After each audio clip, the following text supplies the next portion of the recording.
are the outlaws of the computer age. Snooping, stealing, spreading viruses. No one has a good word for them today. But it wasn't always so. This hacker started a revolution in computers. And this is the hacker who inspired him. And this is the hacker who followed in their footsteps and paid the price.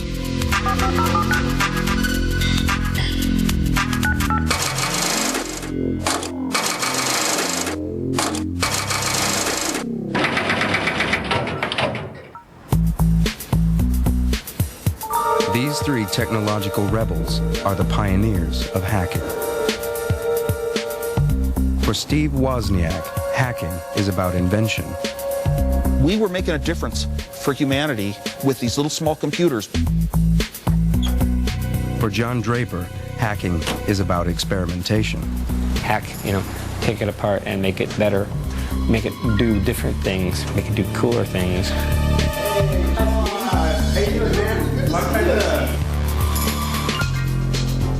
For Kevin Mitnick, hacking is about subversion. It's about the forbidden knowledge. It's about pranksterism, about trying to outsmart the other. It's about the knowledge, the intellectual challenge.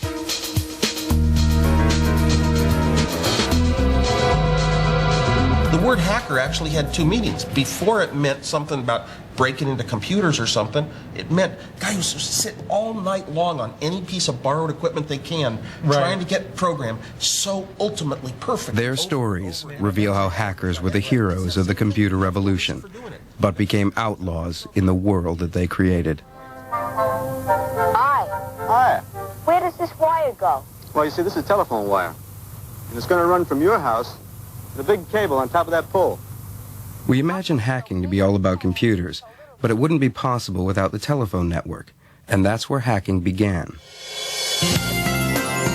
In 1970, John Draper was fresh out of the military and was studying electronic engineering when he stumbled across a secret world.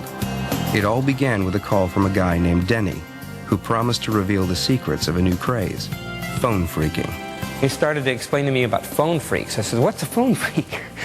And he was explaining to me, well, we play with phones. I said, yeah, I can see that. I said, well, what do you do with phones? And he said, well, we understand the system. I said, can you make free calls? He said, well, why don't you come on over? I got a couple of friends over here that want to talk to you. I go to the door. His dad answers the door. I says, I'm here to see Denny. He says, Doc, come with me.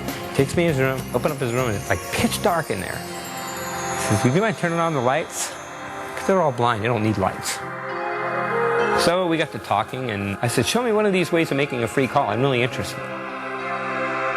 We knew, of course, that it was illegal, and I guess part of the thrill of it, and it wasn't really just to rip out the phone company. I mean, it was the technical challenge of being able to do it. At a time when calling long distance was a luxury, phone phreaks found a way of doing it for free.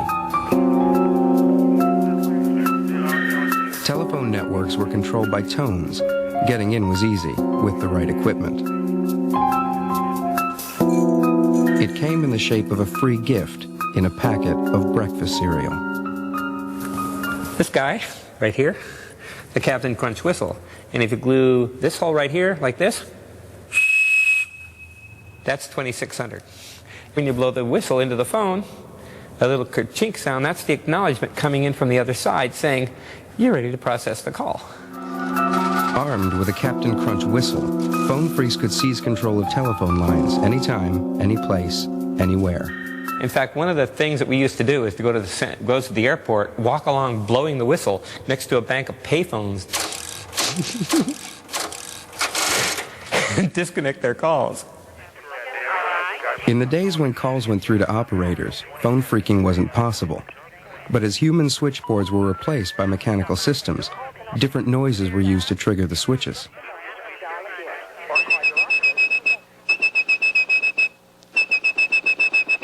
If you had perfect pitch like blind phone phreak Joe and Grecia, you could whistle calls through the network. Let's see if I make it this time. This is really hard to do. It sounded like all the tones were present, so the phone should be ringing about now. Okay, it hit the phone. It just takes a little while. He even showed off his skills for the local media. Now From his one